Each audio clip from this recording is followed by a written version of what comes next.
प्यारे बच्चों, जैसा कि आप लोग बिहार बोर्ड से क्लास 10th का क्वार्टरली एग्जाम जून मंथ में दे रहे हो, यानी कि त्रैमासिक परीक्षा क्लास 10th से आप लोग जून मंथ 2025 में जो देने जा रहे हो, इसके लिए हम लोग नॉन हिंदी यानी कि द्वितीय भारतीय भाषा हिंदी लेकर के आ चुके हैं। तो नॉन हिंदी का जो एग्जाम आपका होगा 26 जून के दिन लिया जाएगा। तो बच्चों, इस वीडियो में हम लोग नॉन हिंदी का जो सब्जेक्टिव क्वेश्चन है उसका हम लोग प्रॉपर जो है ना सोल्यूशन करने वाले हैं। तो आप लोग पूरा वीडियो को कंटिन्यू अंत तक देखिएगा। चैनल पे पहली बार आए तो चैनल को सब्सक्राइब करके नोटिफिकेशन कॉल पे प्रेस कर लीजिएगा, वीडियो को लाइक कर लीजिएगा, ताकि और भी जो क्लासेस इस चैनल पे 2026 के लिए हो रहा है उसका नोटिफिकेशन मिलेगा, तो आप आराम से जुड़ पाएंगे, है ना। 3 घंटा 15 मिनट का टाइम आपको एग्जाम में दिया जाएगा, तो फटाफट से सभी दोस्तों में शेयर करिए। आगे हम आपको गूगल के माध्यम से ऑब्जेक्टिव सब्जेक्टिव का आंसर आप कैसे डाउनलोड करेंगे ये भी सिखाने वाले हैं। तो चलिए मिलेगा। इनमें देखो यहाँ पर जो ना पहला प्रश्न पूछा गया कि निम्नलिखित गद्यांशों में से इनमें गद्यांश जो दिया गया है, गद्यांश को पढ़ करके आपको जो है ना नीचे जो टोटल है ना 5 प्रश्न दिया जाएगा, उनमें से 5 प्रश्नों का उत्तर आपको देना है। ये सभी गद्यांश नीचे वाला, ठीक है, पढ़ करके दोगे तो आपको टोटल 10 मार्क्स मिल जाएगा। तो आप ये गद्यांश वगैरह यहाँ पर ना देख लो। ये गद्यांश से पहला क्वेश्चन का उत्तर देने के लिए ना ये गद्यांश दिया गया, ठीक है, यहाँ से यहाँ तक गद्यांश है। इनमें से ही पढ़ करके आपको जो है ना, जैसे कि पहला प्रश्न नीचे देख सकते हो, प्रश्न जो है ना यहाँ पर दिया गया है, देखिएगा प्रश्न है कि कृष्ण जो है ना लिखा गया, कृष्ण सोबती कैसी रचनाकार है। तो देखो इसका राइट आंसर ना यहाँ से यहाँ तक जैसे कि हो जाएगा, ठीक है, यहाँ तक लगभग होगा। यहाँ से लेकर के हम लोग स्टार्ट करेंगे, तो यहाँ तक मैं इसका ना आंसर पहले ही टाइप कर लिया हूँ, बता दूंगा, ठीक है। तो क्वेश्चन वगैरह मैं आपको दिखा देता हूँ और थोड़ा समझा देता हूँ, ठीक है। और टाइप भी है क्वेश्चन, आप लोग यहाँ पर से क्वेश्चन देख लो, ठीक है। चलिए आपको ना समझा देता हूँ पैटर्न, इसीलिए थोड़ा बता रहा हूँ। तो ये देखो 8वां में ख वाला है ना, तो आप लोग यदि क का आंसर दे रहे हो तो ख का नहीं देना है, ठीक है। तो मैं क का आंसर दे रहा हूँ तो ख का नहीं दूंगा, ठीक है। आपको इसी प्रकार से फाइनल बोर्ड एग्जाम 2024 में भी पूछा जाएगा, ठीक है। चलिए 2 नंबर प्रश्न जो पूछा ना, सेम उसी प्रकार से गद्यांश को पढ़ करके उत्तर देना है। 5 प्रश्न है, ठीक है। तो गद्यांश यहाँ पर आप लोग देख लो, मैं इसका उत्तर जो है ना आगे आपको दिखा दूंगा सारा, ठीक है। तो ये गद्यांश रहा यहाँ से यहाँ तक। आगे देखिए 5, अगर 5 प्रश्नों को बना दोगे तो आपको ना 10 मार्क्स मिलेगा, ठीक है। तो चलिए देख लीजिए, ये रहा सारा प्रश्न, आप लोग यहाँ से ना देख लेना, 1 2 3 4 ये सारा प्रश्न, सारे का उत्तर देना है, ठीक है।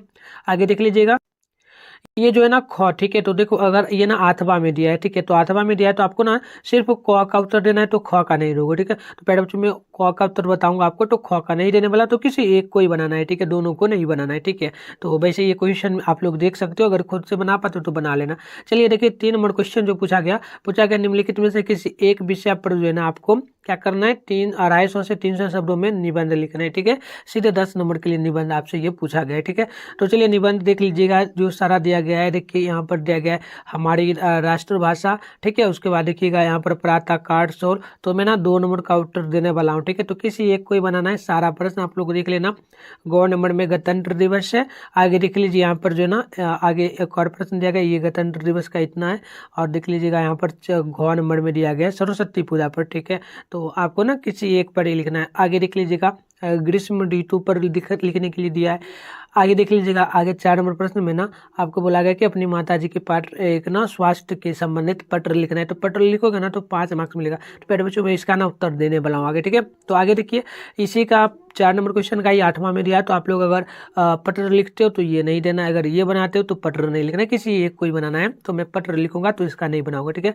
आगे देखिए, आगे जो प्रश्न आपसे पूछा गया 5 नंबर में पूछा गया, निम्नलिखित में से किन्हीं 5 प्रश्नों का उत्तर लिखना है, ठीक है। तो टोटल जो है ना यहाँ पर आपको जो है ना 5 प्रश्नों का उत्तर देना है। 10 क्वेश्चन दिया गया, उसमें से मात्र 5 ही बनाना है, और उसका आंसर आपको ना 20 से 30 शब्दों में लिखना है, ठीक है। तो हर एक क्वेश्चन पर आपको जो है ना 2 मार्क्स मिलेगा। तो मैं 1 2 3 4 5 नंबर तक का जो प्रश्न है उसका उत्तर आपको बताऊंगा। वैसे आप ये सारा प्रश्न यहाँ पर से देख सकते हो, अगर खुद से बना पाओ तो बना लेना, ठीक है। वैसे मैं सारा आंसर बताऊंगा। आगे देखिए 6 नंबर क्वेश्चन है, निम्नलिखित में से जो है ना किन्हीं एक पर जो है ना लगभग 100 शब्दों में उत्तर लिखना है, सीधे इसके लिए 5 मार्क्स मिलेगा। तो पहला प्रश्न है, जैसे हुंड्रू का झरना वैसे उसका मार्ग। और 2 नंबर है कि ऐसे बिहार बिहाइन 100 पग कंटक जाल लगे पुनि जो है। और उसके बाद है, हाय महादुख पायो सखा तुम आयो इतय न कितय दिन खोय, ठीक है। तो आपको ना इनमें से एक को ही बनाना है, तो मैं ना इसका बनाऊंगा उत्तर, 2 नंबर का उत्तर का आंसर देने वाला हूँ, ठीक है। तो चलिए आगे बढ़ते हैं हम लोग। तो प्यारे बच्चों खंड ब में जो है ना सारा सेम उसी टाइप से लिखा गया है। क्वेश्चन वगैरह भी मैं पहले ही टाइप कर रहा हूँ। तो देखो क नंबर का मैं उत्तर देना वो डाला हूँ, मैंने पहले भी बोला था आपको। ठीक है, तो देखिए पहला प्रश्न यहाँ पर रहा। ठीक है, जैसे कि पहला प्रश्न क्या था, तो प्यारे बच्चों कृष्ण सोबती कैसी रचना है, तो उत्तर लिखा गया है ये वो पढ़कड़ी गद्यांश पढ़कड़ी लिखा गया है। ठीक है, तो उत्तर है कि स्वतंत्रता के बाद हिंदी तथा कथा साहित्य में कृष्ण सोबती एक बड़े समर्थ कदवार रचना का नाम है। ठीक है, आगे देखिए 2 नंबर क्वेश्चन ये रहा। क्वेश्चन नंबर ये 2 नंबर है कि कृष्ण सोबती का जन्म किस वर्ष और कहाँ हुआ था, तो प्यारे बच्चों उत्तर हो जाएगा कि कृष्ण इनका जन्म जो ना 1925 ईस्वी में गुजरात में हुआ था। ठीक है, आगे देख लीजिए गुजरात के कौन सा एक हिस्सा था, तो पाकिस्तान में वो आप पड़ गए। ठीक है, तो पहले था इंडिया में लेकिन अब पाकिस्तान में, तो वहाँ पर हुआ था।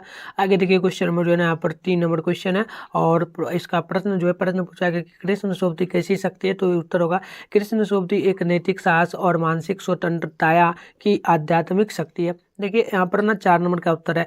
तो क्वेश्चन है कि हिंदी अकादमी का सलाका सम्मान किसे प्राप्त हुआ, तो उत्तर होगा इन्हें हिंदी अकादमी का सलाका सम्मान बिहार का राजेंद्र शेखर सम्मानित से मिला था। किन्हें मिला था प्यारे बच्चों, तो देख लेना ये जो उत्तर होगा ना किन्हें मिला था, तो सोबती को मिला था। ठीक है, चलिए आगे देख लीजिएगा। यहाँ पर क्वेश्चन 5 नंबर का है।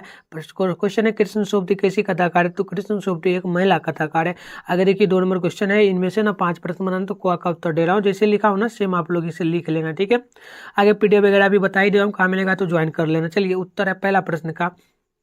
प्रश्न है ज्ञान प्राप्ति का मार्ग क्या है, तो उत्तर होगा ज्ञान प्राप्ति के लिए एक ही मार्ग है और वह जो ना एकाग्रता है, यानी कि खुद पर यकीन रखना है और मेहनत करना है। आगे देखिए क्वेश्चन नंबर 2 है कि पूछा गया कि शिक्षा का संपूर्ण सार क्या, तो उत्तर होगा प्यारे बच्चों की मन की एकाग्रता ही शिक्षा का संपूर्ण सार है। क्वेश्चन नंबर 3 है पूछा गया क्या क्वेश्चन पूछा गया एकाग्रता की शक्ति अधिक होने से क्या होगा, तो उत्तर होगा कि एकाग्रता की शक्ति अधिक होने से जितनी अधिक होगी उतनी ज्ञान की प्राप्ति हमें अधिक होगी। चलिए आगे देख लीजिए यहाँ पर जो है ना 4 नंबर क्वेश्चन का उत्तर लिखा गया है। जैसे कि क्वेश्चन है कि भोजन कौन अच्छा भोजन कौन पकाएगा, तो उत्तर होगा रसोइया गणित चित्र होकर अधिक अच्छा भोजन बनाएगा। पहले बच्चों एकाचरित का अर्थ होता है कि खुद पर यकीन होना। ठीक है, चलिए आगे क्वेश्चन नंबर 5 है। 5 नंबर क्वेश्चन है कि इस गद्यांश का एक उचित शीर्षक लिखे, तो यह उत्तर होगा ज्ञानार्जन के लिए निम्नतम श्रेणी के मनुष्य से लेकर उच्चतम योगी तक को इसी मार्ग का जो है ना अवलंबन करना पड़ता है। चलिए आगे देख लेते हैं। यहाँ पर देखिए निबंध लिखना जो आंसर की डाउनलोड करने के लिए आप अपने फोन में गूगल या क्रोम ब्राउजर को ओपन कर लीजिएगा, सर्च बार के आइकन पे क्लिक करना और बेगूसरायhelp.com आपको गूगल में आकर के सर्च कर लेना है। इसके बाद ऊपर करिएगा फर्स्ट में इस तरीके से बेगूसरायhelp.com लिखा हुआ दिख जाएगा, इस पर आपको क्लिक कर लेना है। क्लिक करते इस प्रकार से इंटरफेस ओपन होगा, आराम से स्क्रॉल डाउन करके आप नीचे बढ़ेंगे तो इधर क्लास 10 का सेशन दिख जाएगा। फर्स्ट में ही Bihar board class 10 quarterly exam 2025 लिखा हुआ दिखेगा, इस पर क्लिक करना है। क्लिक करने के बाद इस प्रकार से इंटरफेस ओपन होगा। यहाँ पर व्हाट्सएप ग्रुप टेलीग्राम ग्रुप का लिंक मिलेगा, ज्वाइन नाउ जो लिखा है इस पर क्लिक करके जल्दी से ज्वाइन कर लीजिएगा। फिर नीचे बढ़ना है, नीचे बढ़िएगा तो यहाँ पर देखिएगा आपके सामने जो है क्लास 10 के लिए ऑल सब्जेक्ट का पेपर दिखेगा। ये हिंदी का है, ये जो है संस्कृत का है, इसके अलावा यहाँ पे उर्दू है, नन हिंदी। जैसे आपको नन हिंदी का डाउनलोड करना है, सामने क्लिक हेयर लिखा है, क्लिक हेयर पे क्लिक करेंगे तो आपका डाउनलोड हो जाएगा, तो आप जरूर कर लीजिए। इसके अलावा आपका साइंस का, सोशल साइंस का, मैथ का, इंग्लिश का, मैथली का, सारे सब्जेक्ट का मिल जाएगा, तो आकर के आप यहाँ से डाउनलोड कर लीजिए। इसके अलावा टॉपर नोट्स 2026 का अभी तक नहीं लिए हैं तो आप जल्दी से ले लीजिएगा।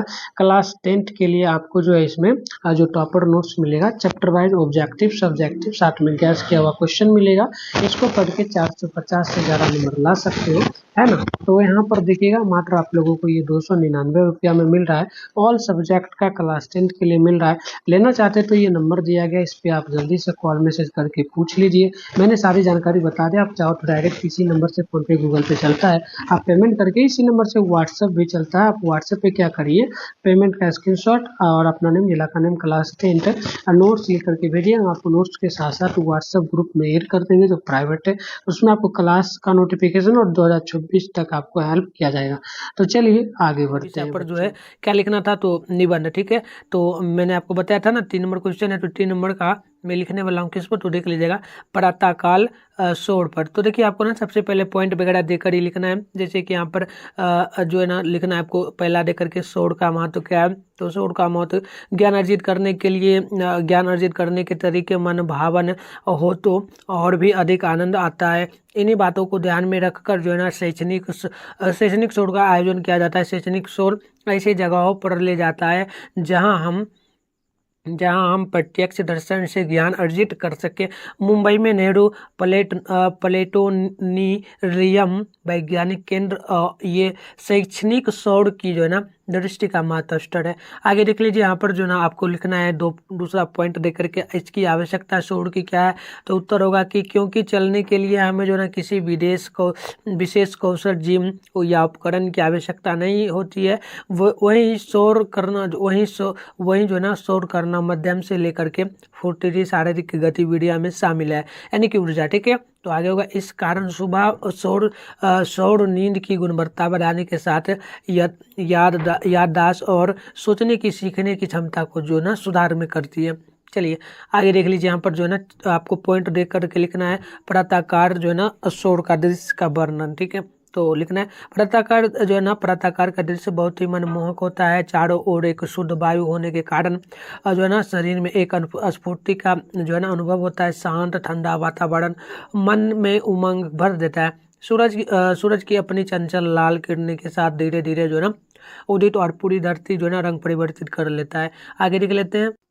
देखिए उपसंहार में लिखना है। उपसंहार का मतलब क्या होता है प्यारे बच्चों। तो उपसंहार का मतलब होता है कि आपको इससे क्या ज्ञान मिलता है, सीख क्या मिलता है। तो उत्तर होगा सौर ऊर्जा का अर्थ विभिन्न विकसित तकनीकों सौर जैसे सौर तापीय या फोटो क्वालिक आदि का उपयोग करके सूर्य से जो ना उज्ज्वल प्रकाश और गर्मी का उपयोग बिजली के विकल्प के रूप में करना होता है। सौर ऊर्जा पृथ्वी के लिए जो ना सबसे अच्छा और प्रचुर मात्रा में उपलब्ध होता है। तो ये रहा उत्तर। आगे देखिए जो ना 4 नंबर क्वेश्चन था। 4 नंबर में ना अपने माता को पास स्वास्थ्य के बारे में जो ना पत्र लिखना था। तो देखिए लिख दिया गया मेरे बच्चों पत्र, आप लोग ना यहाँ से देखना। जैसे कि सबसे पहले ना लिखना है यहाँ पर आपको योर स्कूल नेम आपको लिख देना है। जैसे कि यहाँ पर लिखा गया है स्कूल का नेम इंदिरा नगर लखनऊ, तो आपको ना यहाँ पर काट करके अपना जो स्कूल का नाम है लिख देना है और यहाँ पर डेट लिखना है। तो डेट जिस डेट को आप लिखोगे तो वो डेट यहाँ पर आप लिख देना है इसको काट करके।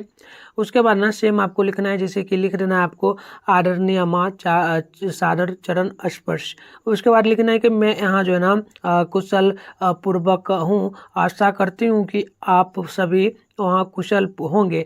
पढ़ाई की व्यस्तता के कारण जो है ना पत्र का जो है ना उत्तर समय पर नहीं दे पाई।